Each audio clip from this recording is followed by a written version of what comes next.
আসসালামু আলাইকুম ওয়া রাহমাতুল্লাহি ওয়া বারাকাতুহু। নাহমাদুহু ওয়া নুসাল্লি ওয়া নুসাল্লিমু আলা রাসূলিহিল কারীম, আম্মা বা'দ। দূরে কাছে দেশে ও প্রবাসে যারা যেখান থেকে দেখছেন সবাইকে আন্তরিক অভিনন্দন ও মোবারকবাদ। প্রিয় ভাই ও বোনেরা, আজকে আপনাদের সামনে যে বিষয়টি নিয়ে আলোচনা করব সেটা হলো রসুল আকরাম রসুল করিম সাল্লাল্লাহু তাআলা আলাইহি ওয়া আলিহি ওয়াসাল্লাম, আমাদের দয়াল নবীজি।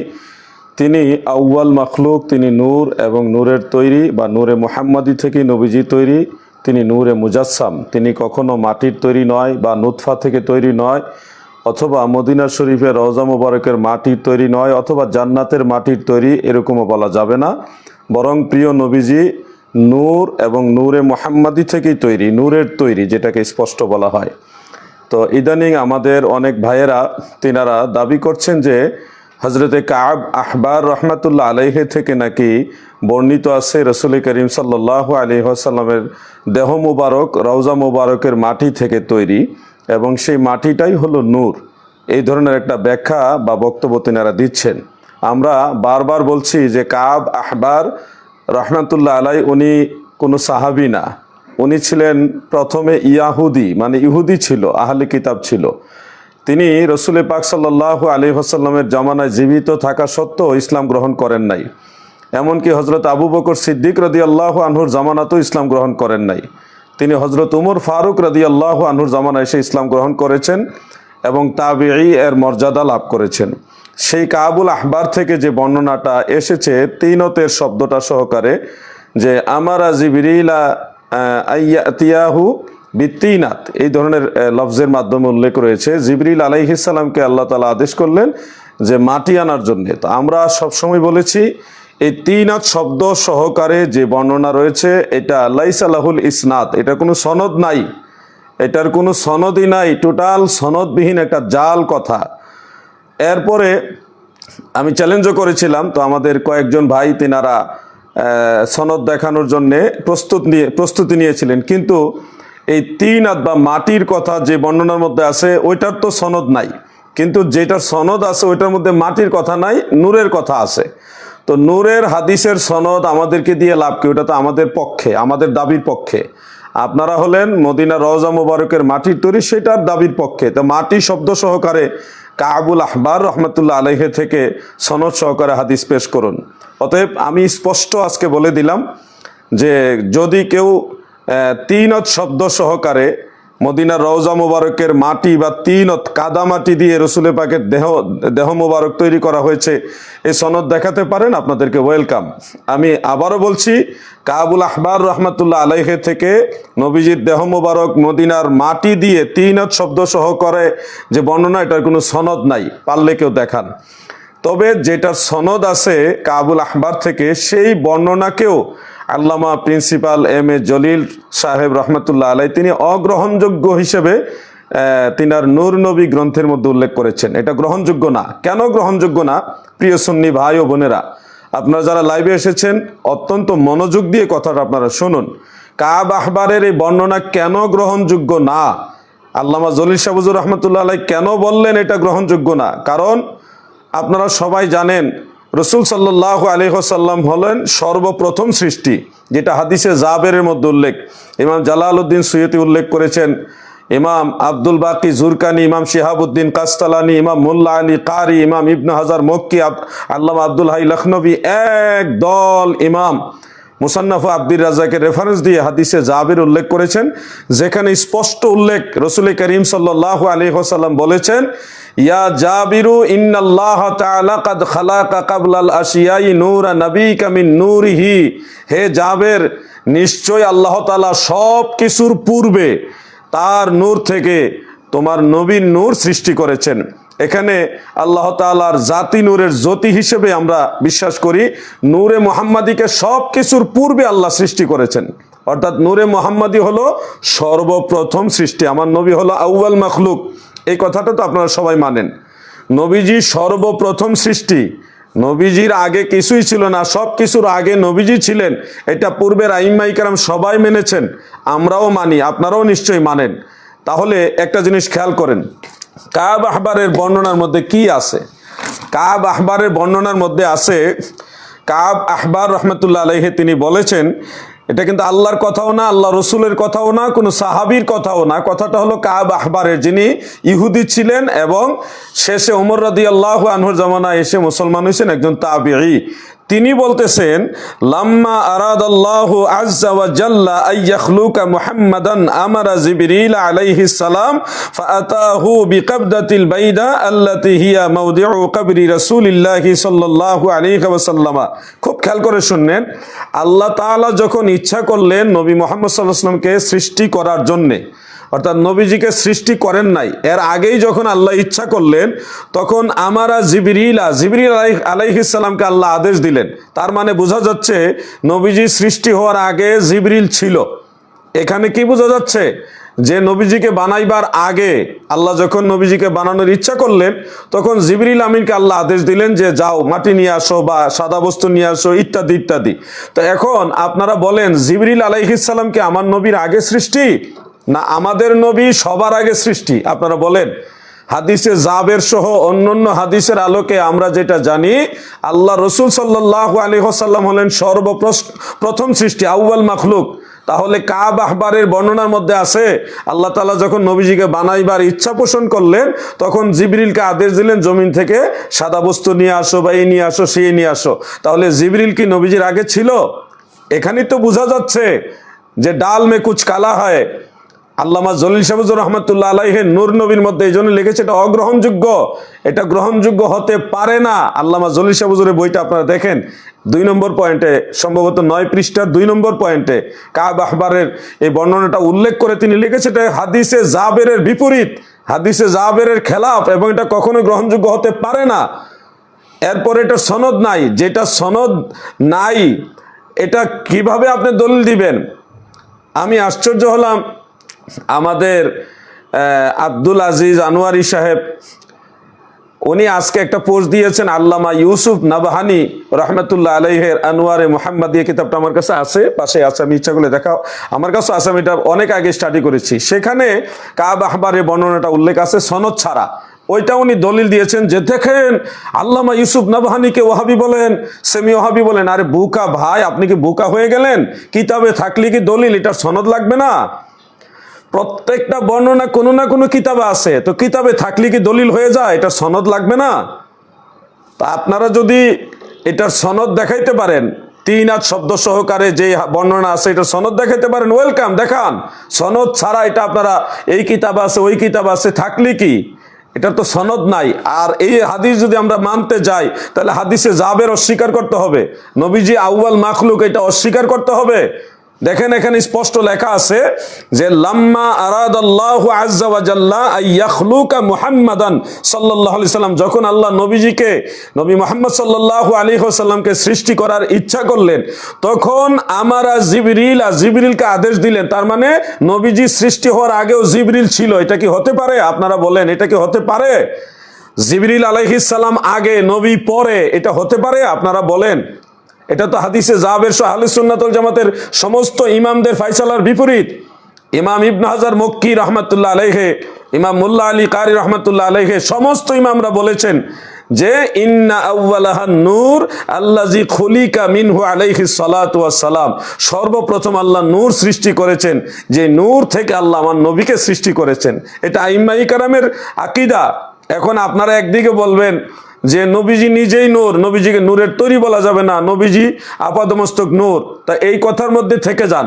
তা আবার যে বলছেন রওজা মুবারকের মাটি নিয়ে এটা জান্নাতের পানি দিয়ে ধুইছে, ধোয়ার পরে তারপরে নবীজিকে সৃষ্টি করছে, তাহলে কি নবীজির আউয়াল মাখলুক রইল? নবীজি তো এখন মদিনার মাটির তৈরি হয়ে গেল।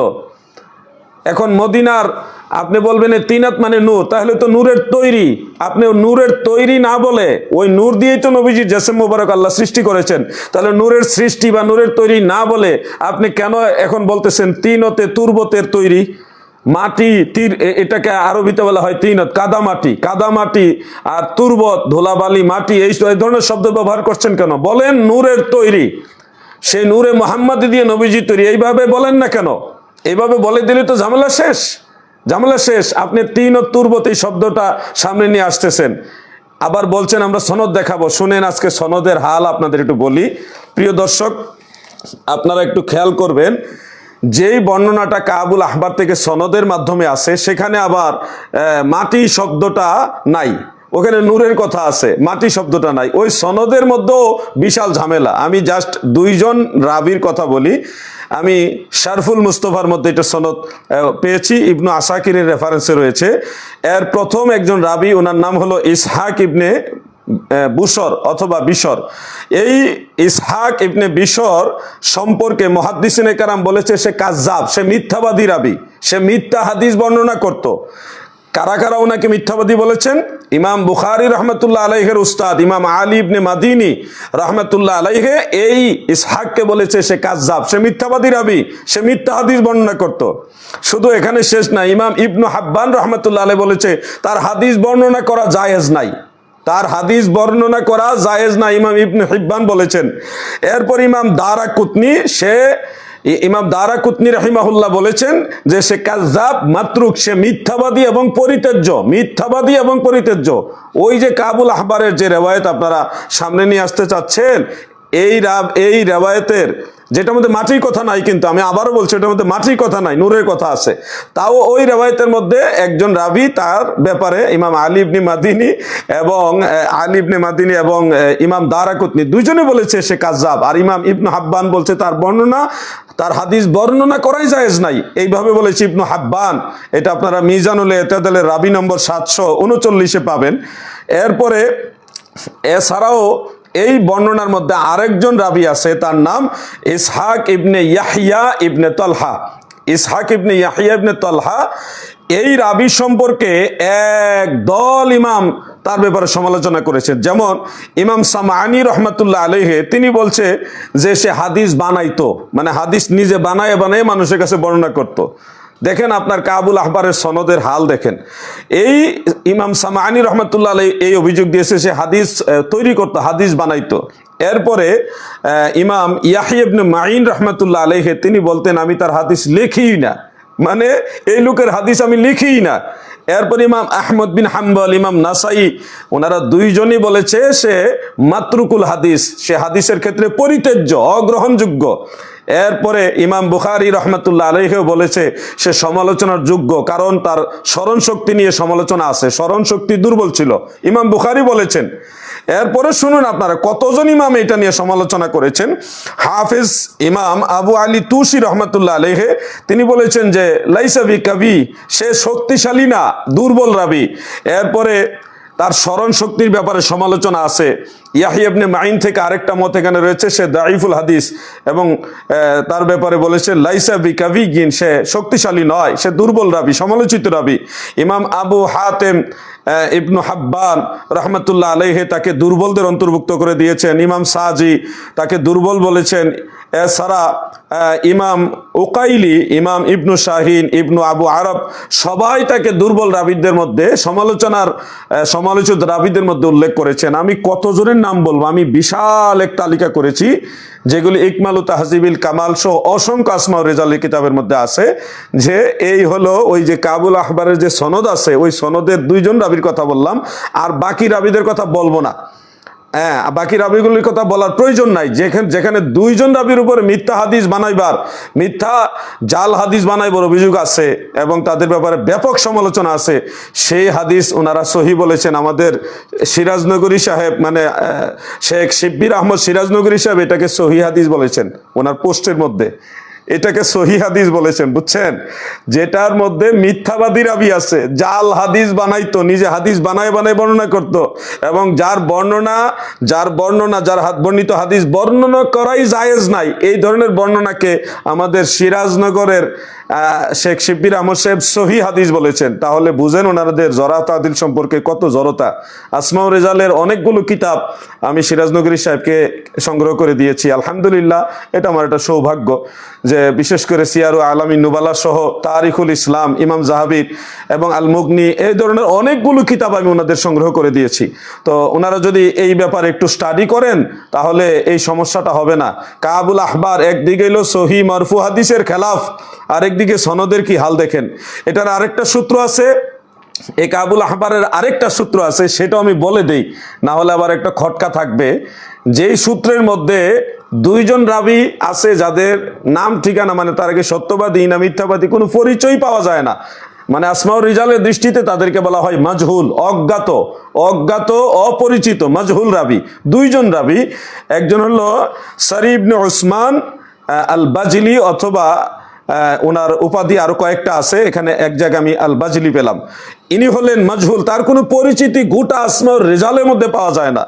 দ্বিতীয় হলো আহমদ ইবনে মোহাম্মদ ইবনে নাকুর, এই রাবি সম্পর্কে আসমাউর রিজালে কোনো ধরনের পরিচিতি পাওয়া যায় না। দুইজন রাবি আছে মাজহুল।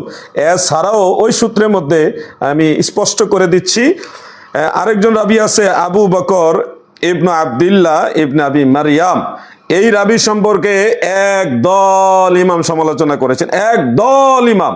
যেমন ইমাম আবু দাউদ রহমতুল্লাহ আলাই, সিয়াসিত্তার ইমাম, ইমাম আবু দাউদ রহমতুল্লাহ আলাই, ইমাম আহমদ বিন হাম্বল রহমতুল্লাহ আলাই এই রাবি সম্পর্কে বলেছে লাইসা বিশাইইন, সে কিছুই না, মানে হাদিস বর্ণনার ক্ষেত্রে সে অগ্রহণযোগ্য।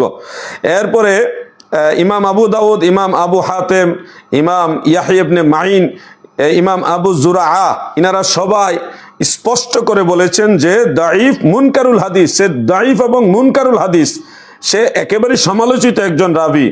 এরপরে ইমাম আবু হাতেম রহমতুল্লাহ আলাইহির আরেকটা মত, সেখানে উল্লেখ দাইফুল হাদিস, সে দুর্বল, হাদিস বর্ণনার ক্ষেত্রে দুর্বল রাবি। আমি কতজনের নাম বলবো, এই বিশাল বড় তালিকা আমি করে নিয়েছি আলহামদুলিল্লাহ। সেখানে উল্লেখ এই রাবি সম্পর্কে ব্যাপক সমালোচনা রয়েছে। তাহলে আমরা একটা বর্ণনার মধ্যে তিনজন পাইলাম যে দুইজনের কোনো পরিচয়ই নাই, আর একজনের পরিচয় যা ওই পাওয়া গেছে, ওনার সম্পর্কে এই বিশাল সমালোচনা, বিশাল সমালোচনা। আইম্মাই কেরাম, মুহাদ্দিসিনে কেরাম বিশাল সমালোচনা করেছেন। ইমাম দারাকুতনি, অন্যান্য ইমামরা তাকে মাতরুক বলেছেন, পরিত্যাজ্য, অগ্রহণযোগ্য বলেছেন। এখন আমি আরো আছে, আমি আসমাউর রিজালের সব তথ্য এখানে প্রকাশ করব না, আরো কিছু তথ্য আছে। আমি শুধু এটুকু বলি যে আল্লামা প্রিন্সিপাল এম এ জলিল সাহেব রহমাতুল্লাহ আলাই, ওনাকে আল্লাহ তাআলা জান্নাতের আলা মাকাম দান করুক, তিনি আগে আমাদের সুস্পষ্ট করে গেছেন যে কাবুল আহবারের এই বর্ণনা, এটা হজরতে জাবের রাদিয়াল্লাহু আনহুর হাদিসের খেলাফ, হাদিসের বিপরীত, আল্লাহ রসুলের হাদিসের বিপরীত। নবীজির কথা বাদ দিয়া আমরা কাবুল আহবারের কথা মানবো? আল্লাহ রসুল যেখানে বলতেছে আমি সর্বপ্রথম সৃষ্টি, আর সেখানে কাবুল আহবার বলতেছে জিবরিলকে দিয়া আল্লাহ তাআলা নবীজিকে সৃষ্টি করাইছে। তো এটা কি নবীজির কথা বাদ দিয়া জিবরিলের কথা, মানে কাবুল আহবারের কথা মানা হচ্ছে না? নবীজির কথা বাদ দেওয়া হচ্ছে না? অতএব আপনাদেরকে নিয়ে ভাবতে হবে। এই জন্যে বলবেন যে তাহলে ইমাম কাস্তালানি কেন এটা আনলেন, হ্যাঁ ইমাম সামহুদি তিনি কেন এটা আনলেন, ইউসুফ নাবাহানি তিনি কেন কিতাবে আনলেন, হ্যাঁ ইমাম জুরকানি কিতাব এটা কেন আনলেন? ভাই কেনর উত্তর সহজ। আপনাদের মতো কিছু লোক যে ভবিষ্যতে বের হবে, যারা এই ধরনের বর্ণনা দিয়ে নবীজিকে মদিনার মাটির তৈরি বানাইবার জন্যে চেষ্টা করবেন, এই ধরনের ব্যক্তিদেরকে আগের থেকে ওনারা বুঝাই গেছে যে এই বর্ণনা দিয়ে আবার মাটির ব্যবসা করা যাবে না। ওনারা এটা উল্লেখ করে ডাইরেক্ট লেখছে যে রসুল করিম সাল্লাল্লাহু আলাইহি সাল্লাম সেই নূর থেকে সৃষ্টি, মানে নূরের সৃষ্টি, নূরে মুহাম্মাদের সৃষ্টি, মাটির ব্যবসার কোনো সুযোগ নাই। আপনারা তো ডাইরেক্ট তিন ও তুরবত শব্দ, হ্যাঁ তুরবতে বাইদা, এই ধরনের শব্দ নবীজির ব্যাপারে ব্যবহার করছেন। আবার বলছেন নূরের তৈরি বলা যাবে না, নবীজি নিজেই নূর। তাহলে তুরবত শব্দটা সামনে নিয়ে আসতেছেন কেন? এই মাটি শব্দই নবীজির ব্যাপারে যায় না। তুরবত বা তিনত এই ধরনের শব্দ আল্লাহ রসুলের ব্যাপারে যায় না। আমি আরেকটা কথা আপনাদের জিজ্ঞাসা করি, আপনারা যারা দর্শক শ্রোতা দয়া করে উত্তর দেন। হ্যাঁ, আমাকে কমেন্টের মাধ্যমে উত্তর দিতে হবে, অথবা মেসেঞ্জারে উত্তর দিতে হবে, অথবা আপনারা নিজের অনুধাবন করেন। বলেন জান্নাত আগে সৃষ্টি না আমাদের নবী আগে সৃষ্টি? বলুন, আপনারা বলুন, জান্নাত আগে না আমাদের নবী আগে? নিঃসন্দেহে আমাদের নবী আগে।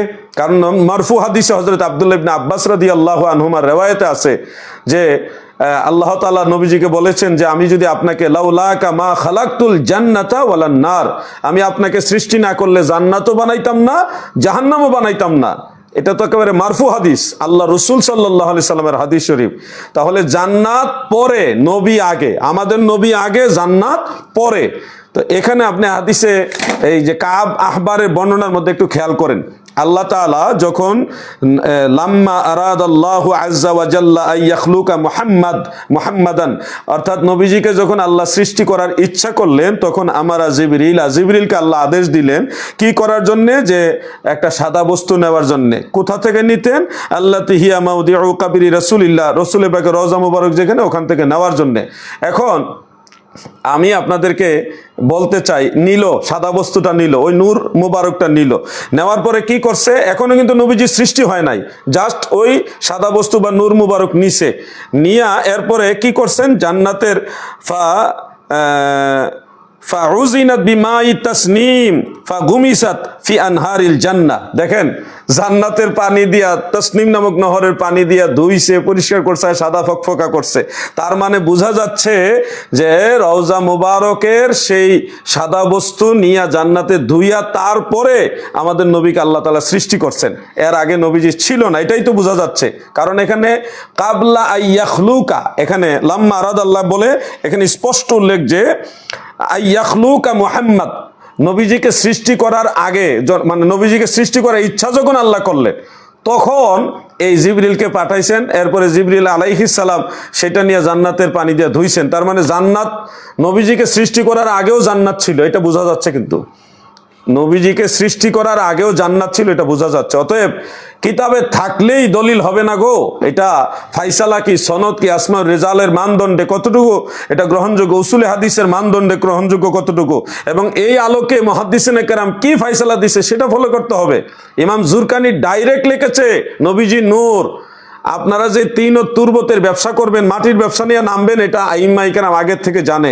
এজন্য ওনারা আগে থেকেই ক্লিয়ার বলে দিয়ে গেছেন যে এখানে আর মাটি শব্দ দিয়ে, তিনত শব্দ দিয়ে নবী মাটির তৈরি বলার সুযোগ নাই, কারণ নূরে মুহাম্মাদি থেকেই আমাদের নবীজির দেহ মোবারক সৃষ্টি। অতএব আপনাদেরকে বলতে হবে যে রাসূল সাল্লাল্লাহু আলাইহি সাল্লাম নূরের সৃষ্টি বা নূরের তৈরি, যেটা আপনাদের বইয়ের মধ্যেই তো আছে। আল্লামা সাহেব কেবলা সিরাজনগরী মাদ্দাজিল্লাহুল আলী, ওনার পৃষ্ঠপোষকতায় শিব্বির আহমদ সিরাজনগরী সাহেব সহ ও এক দল আমি গতকাল দেখিয়েছি, সেখানে লিখেছেন যে আল্লাহ রাসূল সাল্লাল্লাহু আলাইহি সাল্লাম নূরের তৈরি, কাদামাটির তৈরি বলা যাবে না। এটা সিরাজনগরের আকীদা, সিরাজনগর দরবার শরীফের আলেমদের ঘোষিত এটা যে আকীদা, যে কাদামাটির তৈরি বলা যাবে না, নূরের তৈরি বলতে হবে। তাহলে নূরের তৈরি বলছেন না কেন আপনারা কেন ঘুরিয়ে ফিরিয়ে কখনো নুতফার তৈরি বানাইতে চান, কখনো মদিনার মাটির তৈরি বানাইতে চান? কেন এগুলি করছেন? এই তালবাহানা কেন? আমাদের সুন্নি জনতা তো সবাই জানে নবীজি নূরের তৈরি, নবীজি নিজে আপাদমস্তক নূর, নবীজির জেসম মুবারকের কোনো ছায়া ছিল না, সবাই তো এটা জানে। তো মাঝখানে আপনারা কেন হঠাৎ করে এই তিন ও তুরবতে কাদামাটির কথা, কখনো নুতফাতু জাকিয়া, শুক্রাণু বীর্যের কথা নিয়ে আসতেছেন? অথচ ইমাম জালালউদ্দিন সুয়ুতি, ইমাম ফখরুদ্দিন রাজি, সমস্ত ইমামরা লিখেছেন এটা কোনো নুতফা ছিল না, এটা নূর ছিল। এটা কোরআনের আয়াতের তফসির, আল্লাহর কোরআনের আয়াতের তফসির, যেখানে আমি আজকেও একটা পোস্ট দিয়েছি। সমস্ত তফসির গ্রন্থের মধ্যে আপনি এটা পাবেন যে আইম্মায়ে কেরাম এই ব্যাপারে একমত। আল্লাহ তাআলা হযরত আদম আলাইহিস সালামকে, একমাত্র আদম আলাইহিস সালামকে মাটি দিয়ে সৃষ্টি করেছেন, এছাড়া আর কাউকে সরাসরি মাটি দিয়ে সৃষ্টি করেননি। আর বনি আদমের, বিশেষ করে আমাদের নবী হযরত ঈসা আলাইহিস সালাম ব্যতীত বনি আদমের সবাইকে আল্লাহ যার যার পিতামাতার শুক্রাণু ডিম্বাণু থেকে সৃষ্টি করেছেন। আর ঈসা আলাইহিস সালামকে আল্লাহ ডাইরেক্ট রূহ থেকে জিবরিল আমিনের ফুৎকারের মাধ্যমে সৃষ্টি করেছেন। ওনাকে নুতফা, ওনার তো বাবা নেই, এই জন্য নুতফার সৃষ্টি বলার কোনো সুযোগ নেই। ওনাকে আল্লাহ তাআলা রূহ থেকে ডাইরেক্ট জিবরিল আমিনের ফুৎকারের মাধ্যমে সৃষ্টি করেছেন। আর আমাদের নবী তখনও নবী, কুনতু নবিয়ান ওয়া আদামু বাইনার রূহি ওয়াল জাসাদ, আদমের দেহ এবং রূহ যখন মাঝামাঝি, আমি তখন আল্লাহর কাছে নবী। স্পষ্ট বর্ণনা, সহিহ হাদিস। আরেকটা সহিহ হাদিস নবীজি বলেছেন কুনতু আউওয়ালান নবী, কুনতু আউওয়ালান নাস ফিল খালক, এই সৃষ্টি জগতে আমি রাসূলুল্লাহ সাল্লাল্লাহু আলাইহি সাল্লাম সর্বপ্রথম মানুষ। মানে দুনিয়াতে শুভাগমনকারীদের মধ্যে সর্বপ্রথম মানুষ হলো বাবা আদম আলাইহিস সালাম, আর সৃষ্টি জগতে সর্বপ্রথম মানুষ মুহাম্মাদুর রাসূলুল্লাহ সাল্লাল্লাহু আলাইহি সাল্লাম। সহিহ হাদিস এগুলো। তাহলে যেখানে আদম সৃষ্টি হওয়ার আগের থেকে আমার নবীজি ছিল, সেখানে আপনারা নবীজিকে নুতফার তৈরি বানাইতে চাচ্ছেন কিসের জন্য বলেন? বলবেন দিন শেষে আপনার এটাই বলবেন, কয়েকটা ফেক আইডি দিয়েও আমি দেখছি, অনুধাবন করতে পারছি, সিরাজনগর দরবার থেকে ফেক আইডি দিয়ে প্রমাণ করার চেষ্টা হচ্ছে যে রওজা মোবারকের মাটি দিয়ে আল্লাহ তাআলা নবীজিকে সৃষ্টি করেছে। আমার কথা স্পষ্ট, বাবা আদম ছাড়া আর কোনো মানুষ ডাইরেক্ট মাটির তৈরি না। সেখানে আল্লাহ রাসূল সাল্লাল্লাহু আলাইহি সাল্লাম মাটির তৈরি হবেন কিভাবে? আল্লামা সাহেব কেবলা সিরাজনগরী, মুফতি শেখ শিব্বির আহমদ সিরাজনগরী, আব্দুল আজিজ আনোয়ারি সাহেব, আপনারাও তো ডাইরেক্ট মাটির তৈরি না, তাহলে আল্লাহ রসুল সাল্লাল্লাহু আলাইহি ওয়াসাল্লামকে মাটির তৈরি বলছেন কেন? আপনারা কি কোরআনের বাইরে কোনো দলিল সাব্যস্ত করতে চাচ্ছেন? কোরআনের বিরোধিতা করতে চাচ্ছেন? আল্লাহর বিধানের বাইরে যাইতে চাচ্ছেন? বারবার বলতেছেন আলা হজরত, আলা হজরত আমাদের সবার, আলা হজরত আপনাদের আলাদা না, আলা হজরত আমাদের সবার। আলা হজরত কোথাও বলে নাই নবীজি মাটির তৈরি, আলা হজরত কোথাও বলে নাই নবীজির দেহ মুবারক মদিনার মাটি দিয়ে তৈরি করা হয়েছে। আলা হজরত বলেছে নবীজির আপাত মস্তক সম্পূর্ণ জেসেম মুবারকটা হলো নূর, এই জন্য নবীজির ছায়া মুবারকও ছিল না, নবীজির ছায়া ছিল না। এটা আলা হজরত প্রমাণ করেছে তিনটা কিতাব লেখে। আপনারা আলা হজরতের দোহাই দিয়া আমাদের বুঝাইতে চান যে আমরা মসলকে আলা হজরতি। আলা হজরত আমাদের সবার, আলা হজরত সারা পৃথিবীর সুন্নি মুসলমানের সবার জন্য আলা হজরত, আপনাদের আলাদা না। আলা হজরত কখনোই নবীজিকে মাটির তৈরি বলে নাই। আলা হজরত বলছে নবীজির জেসেম মুবারক, মাথা মুবারক থেকে পায়ের তলা মুবারক পর্যন্ত সবকিছু নূর ছিল। আর অন্যান্য আইম্মাইকেরা মুজাদ্দিদ আল-ফিসানি রহমতুল্লাহ আলাইহি স্পষ্ট বলেছেন মাকতুবাত শরীফের মধ্যে নবী করিম সাল্লাল্লাহু আলাইহি সাল্লাম নূরের দেহধারী ছিলেন, জাগতিক কোনো জিনিস দিয়ে নবীজি সৃষ্টি নয়। তাহলে এরপরেও যারা মাটির ব্যবসা করার চেষ্টা করবেন, আপনাদেরকে আমরা সবাই এটাই বলবো যে আপনারা হয়তো ওয়াহাবি হয়ে যেতে চাচ্ছেন, এটাই, আর কিছু না। ওয়াহাবি হয়ে গেলে আমাদের কিছু আসে যায় না। আর আপনাদের এই বক্তব্য আপনারা দেখেন না, অ্যানালাইসিস করে দেখেন, আমাদের সারা দেশের মানুষ আপনাদেরকে এখন আর পরিপূর্ণ সুন্নি মনে করে না। আপনাদের এই বক্তব্যগুলির দ্বারা আপনাদের প্রতি সবার একটা সন্দেহ তৈরি হয়েছে। সুন্নিয়তকে আপনি নতুন করে নিয়ে আসবেন এখন?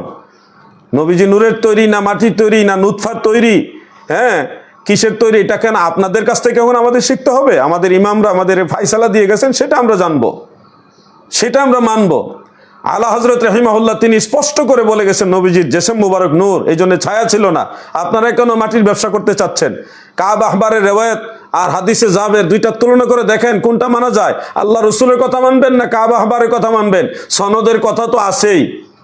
অতএব আমি এই বিষয়টা যতটুকু বলার আপনাদেরকে বলার চেষ্টা করেছি। আমার কাছে পর্যাপ্ত দলিল সংরক্ষিত আছে। আমি চাই না নিজেদের মধ্যে এইভাবে আর পাল্টাপাল্টি ভিডিও বার্তা দেওয়া নেওয়া হোক। আমি চাই জনাব মুফতি শেখ শিব্বির আহমদ সাহেব অথবা জনাব আব্দুল আজিজ আনোয়ারি সাহেব, আপনারা সুন্নি অঙ্গনের লোক, একতলাফ হতে পারে, মতানৈক্য হতে পারে, আপনারা প্রয়োজনে আমি আমার বাসায় আপনাদের দাওয়াত দিলাম, আপনারা আসুন, আপনারা এসে মেহমান হিসেবে বসেন, আমি সময় দিব, আপনাদেরকে মূল্যায়ন করব, যথাযথ আপনাদেরকে মেহমানদারি করার চেষ্টা করব ইনশাআল্লাহ।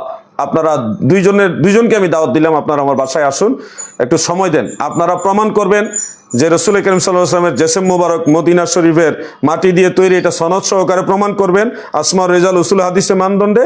আর আমি প্রমাণ করব যে মাটির কোনো অস্তিত্ব নবীজির সাথে নেই।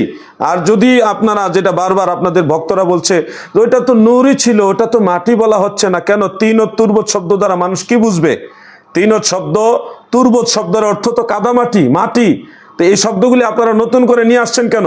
যেখানে আমাদের আল্লামা জলিল শাহ হুজুর সহ বড় বড় আলেমরা বলে গেছেন যে এটা গ্রহণযোগ্য না, এটা হাদিসে জাবেরের বিপরীত। নবীজির হাদিসের বিপরীত আমরা কাবুল আহবারের বর্ণনা কেন নিতে যাব? আপনারা এই নূরই যদি মানে, তাহলে নূরের তৈরি মানছেন না কেন?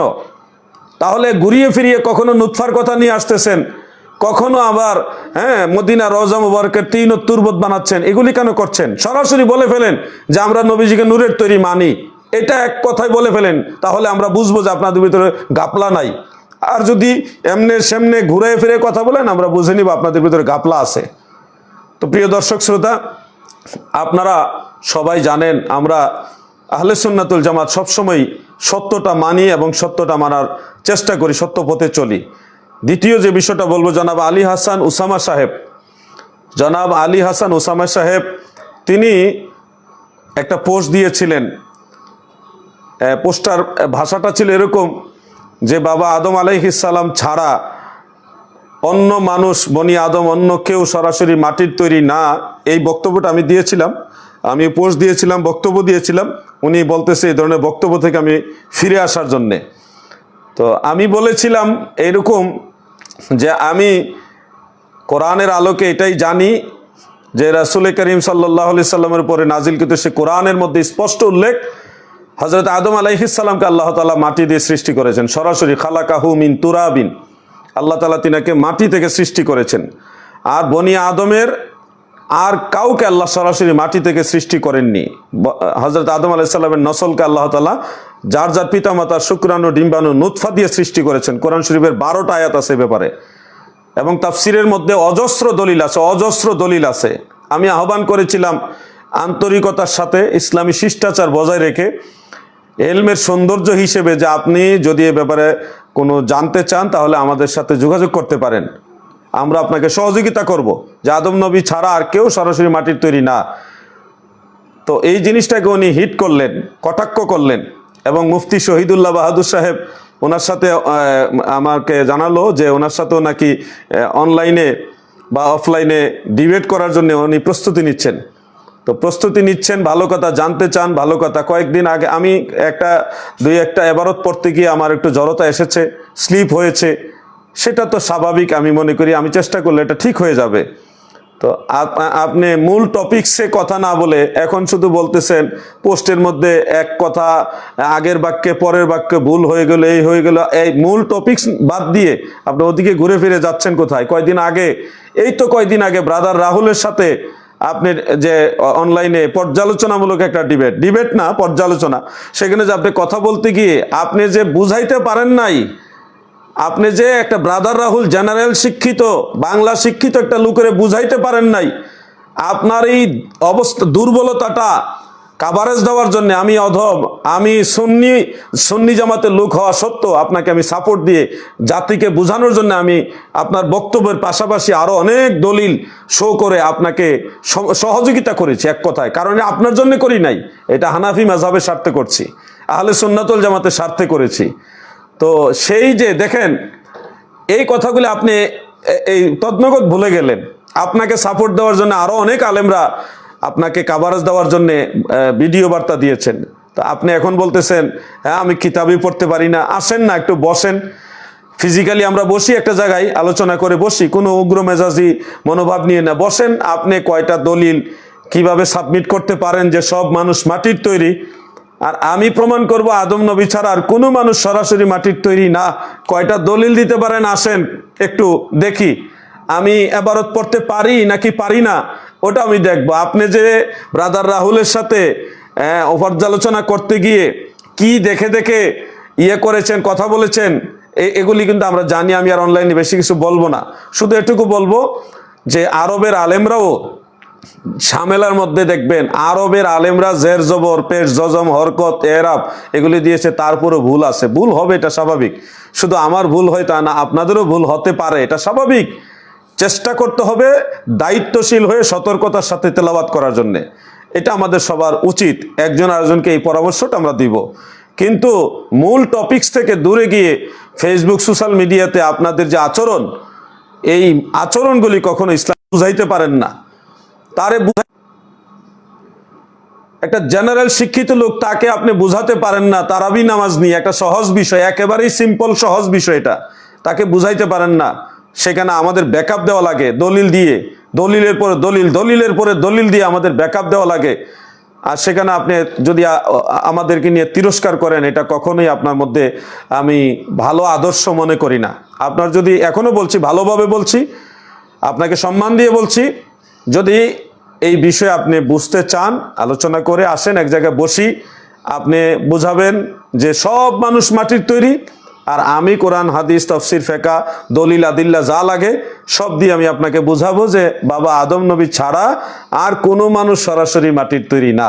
আসেন না, দলিলের ব্যাপারই তো, মারামারি ঝগড়ার ব্যাপার তো না। কিন্তু এনকার, টিটকারি এগুলি করা তো কখনো ইসলামী শিষ্টাচারের মধ্যে পড়ে না। আপনারা এগুলি পারেনও ভালো, আপনারা এগুলি পারেন, আমরা এগুলি পারেন, এই ধরনের আদর্শ নিয়ে আমরা চলি নাই। তবে আপনাকে বলছি, সোশ্যাল মিডিয়াতে এই ধরনের ইসলামী শিষ্টাচার বহির্ভূত কথাবার্তা না বলে নিয়মের ভিতরে যদি আপনারা আলোচনা করতে চান, ওকে, ওয়েলকাম। মুফতি শহীদুল্লাহ বাহাদুর, সে তো আপনাকে অলরেডি আহ্বান করেছে, তার সাথে আলোচনা বসতে পারেন, অথবা আপনি চাইলে আমাদের দুইজনের সাথে বসতে পারেন, অথবা আপনি চাইলে আমার সাথেও একা বসতে পারেন। আলোচনা করে অনেক বিষয়ের সমাধান হতে পারে। আপনি জানেন না, আমি জানাবো, নাইলে আপনি আমাকে জানাবেন, এই তো। কিন্তু আপনারা এই যে টিটকারি এগুলি সেগুলি করেন, এগুলি কিন্তু ইসলামী শিষ্টাচার বা ইসলামী আদবের মধ্যে পড়ে না। আল্লাহ তাআলা আপনাদের হেদায়েত নসিব করুক, এটাই কামনা করি। আহলে সুন্নাত ওয়াল জামাত জিন্দাবাদ। এবং সারা মুসলিম উম্মাহ সমস্ত মুমিন মুসলমান থেকে আল্লাহ তাআলা হেফাজত রাখুক প্রার্থনা রেখে আপনাদের কাছ থেকে এই লাইভ থেকে বিদায় নিচ্ছি। সময় সুযোগ হলে আবারও আপনাদের সাথে দেখা হবে ইনশাল্লাহ। চেষ্টা করেছি সবাইকে সম্মান দিয়ে কথা বলার। যদি কেউ আমার শব্দ চয়নে কষ্ট পেয়ে থাকেন, আল্লাহ এবং আল্লাহ রসুলের মহব্বতে ক্ষমা সুন্দর দৃষ্টিতে দেখবেন। আমরা মুমিন মুসলমান ইমান আকিদা কেন্দ্রিক সবাই এক হয়ে থাকতে চাই, এটাই আমাদের চাওয়া, এটাই আমাদের পাওয়া। আল্লাহ আপনাদের আমাদের সবাইকে ভালো রাখুক, আমিন। আসসালামু আলাইকুম ওয়া রাহমাতুল্লাহি ওয়া বারাকাতুহু।